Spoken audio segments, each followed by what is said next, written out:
The lads who are here, for better or for worse, some are recovering from injuries. So we have Matt Coles, we have Charlie Hartley, we have Dave Griffith, who actually is doing his rehab in South Africa because he wants to tie it in with some bowling at some point. But for the lads who are here, we're hoping to go to Dubai for about 8 or 9 days prior to the start of pre-season. We think it's very important that the guys who have been doing indoor work consistently over the winter, they get a chance to just go outside for a concentrated period of time. For two reasons. One, you need to get outdoors to get going. And two, we actually would like the group to start pre-season a little bit further ahead, preparedness-wise, than maybe we have done in the past, because the pre-season period is going to be pretty concentrated. We're focusing now on getting more competitive days of cricket within a very short space of time.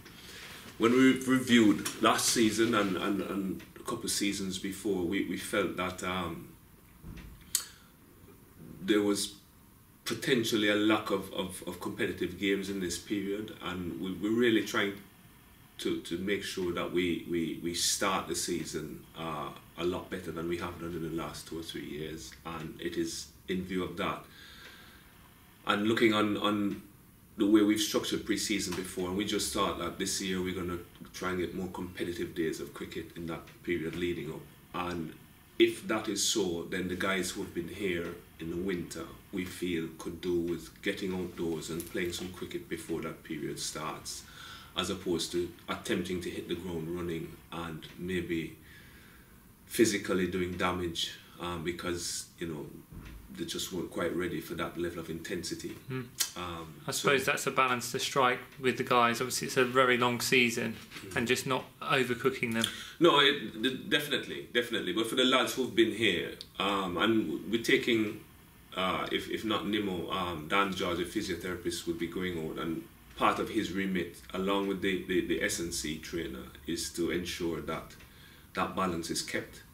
I think as coaches sometimes we could run sessions all day if you allowed us to, but these lads with their experience in things physical, they'll make sure that the bigger picture is kept quite firmly in our face, that ultimately we have to keep them on the park until the end of September. So we take all of that into consideration, but in a nutshell, what we're hoping to do is the lads who are here in the winter a stint in overseas before pre-season, and then everybody coming in, and we start netting here 14th of March.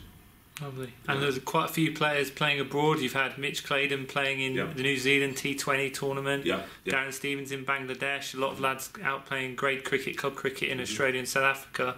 Is there a balance again with that to strike it? You think it's good, or is it down to the individual really in terms of what they need to do to get where they need to be? It's done on an individual needs basis, but to play competitively at club level over a 5 months period, to me, that very rarely could that have a negative impact. For me, it comes down to what you do in between those games. That makes a big difference on whether you physically arrive back in a good place or not. So a lot of them, especially younger lads, have had chats with myself, the other coaches, and the people who are in charge of the physical side of the game, to make sure that they're very clear on what a possible approach is like in their time, which is the sort of Monday to Friday period over such a long period of time. A lot of these young kids are still learning about their bodies, learning what they can and cannot do. But some of them, you get somebody like Matt Horner or Ivan Thomas, who've actually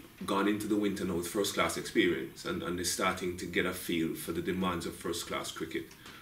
And in some cases, when we say be very balanced and suggest routines, where maybe a year or two ago they might not have known where we were coming from, I think it helps know that they have this experience, this working experience with county cricket and the demands of county cricket, so that I totally agree with you, but we have to get that balance right, because ultimately we still want them kicking come the back end of the season as well. In terms of the makeup of the squad then, there's been a couple of new guys, new bodies into the group over the winter. We just announced about Adam Rouse, the wicketkeeper batsman coming in. Someone you've worked with before, you know a bit about. Yeah, we're very, very happy to have secured Adam. Don't get me wrong, it was you know, we're a bit sad to have lost Ryan. He's a homegrown talent, but Rosie was with us last pre-season, and he made a massive impression both on and off the field, and it was a pretty easy decision for us when we were looking for somebody to fill that spot, to go in that direction, and we're very happy that he has accepted the invitation, and we look forward to a long and very fruitful relationship between Adam and ourselves. Yeah, and obviously a potential for some cricket for him with Sam Billings. Obviously, potential he could be involved again next summer with England, so he can come in and he can really stake a claim there. Well, I think it was one of the attractions to the invitation that we gave him, the fact that most people accept that Sam might be missing for part of the summer. So there are going to be opportunities, and Adam is desperate to get opportunities to show people what he's capable of doing. So I think it's a win-win situation. Yeah. But I'm just so happy to have another young player with a great attitude and really good skills, but somebody who's looking to get further himself, you know, with you know, enough ambition, which I think is very important at this stage of any young player's career. So it's great having him on board, and we look forward to the relationship growing over the next few years. And another young person coming in, Zach Crawley, the batsman who's come through the academy, joins Hugh Bernard, who signed during the season. Yes. How good is it? I mean, obviously, several of the players in the squad have come through that academy system with Simon Willis. How important is that to the squad? Massive on so many different sides, Tom. First of all, you can't get away from the fact that there is something inherently special to a lot of people who support Kent and support Kent at different levels, to see that transition occur. That has happened with your Hugh Bernards, with Zach, before them with your Billingses, with your Rileys, with your Bell Drummonds. It actually means so much to a lot of supporters of this club, that the investment in the club goes beyond just your first team and potentially your second team players. So, you know, again, you applaud the work that Simon Willis is doing with the younger set, to keep that train rolling. And specifically where Zach is concerned, it's great to welcome another young batsman into Kent Cricket's professional ranks. He's done exceptionally well for his age. Very, very bright future ahead of him. I don't think I'm the only one who thinks that. I'm massive on attitude, and the young man's attitude is spot on for somebody wanting to become a professional player. And you know, we wish him all the success possible going forward. And for those two, obviously having worked with them, you know about the character and the attitude, like you say, and how that will mix in with the group and the squad environment. So that's an important thing, I guess. It's massive. It's not just about the talent that people have, it's whether they have the ability to function in a team environment. And you know, Zach's been around the second team now for the entire last season, and the reports were that he fitted in well. He understands very clearly how to work as part of a group, and he's a very mature young player for his age. As far as I've seen, I was fortunate enough to have travelled with him last February to India for about a week and a half, nearly 2 weeks, and I was very impressed with what I saw. Not just on the field, but off the field. He already has the makings of a very professional attitude, and I think that can only augur well for him and for the club going forward. And then obviously looking into the new season, you've got a month of pre-season. Obviously all four formats are at the essence. One of the things that came out last season is obviously the difference between the 4-day form and the white ball stuff. Is that something that you'll be working on in pre-season in terms of getting that balance, particularly among the batting? Because I think the batsmen showed towards the tail end of the season their true potential. Well, two things that you're touching on. One is consistency. We were very inconsistent in 4-day cricket, especially batting, and we accept that. And also, it's fair to say that at the start of any season, we're looking to dominate and get us good results across all formats.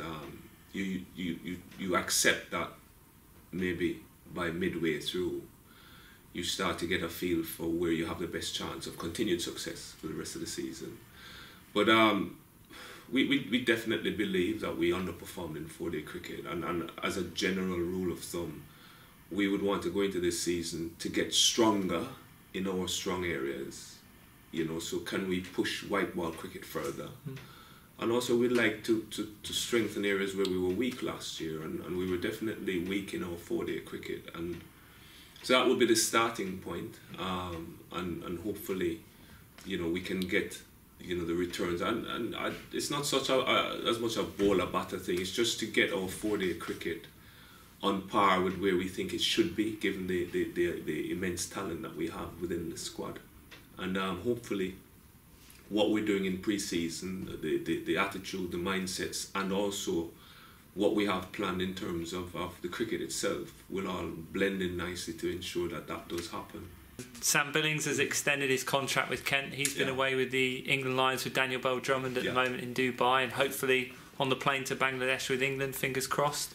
Yeah, he's done tremendously well, but first, just to recognise the two lads for having made international squads, national squads. I think it's so important to the club for many different reasons that we keep producing players that can get into that level of cricket. I think it's an achievement that the whole club can be proud of, given the challenges that clubs our size face every day.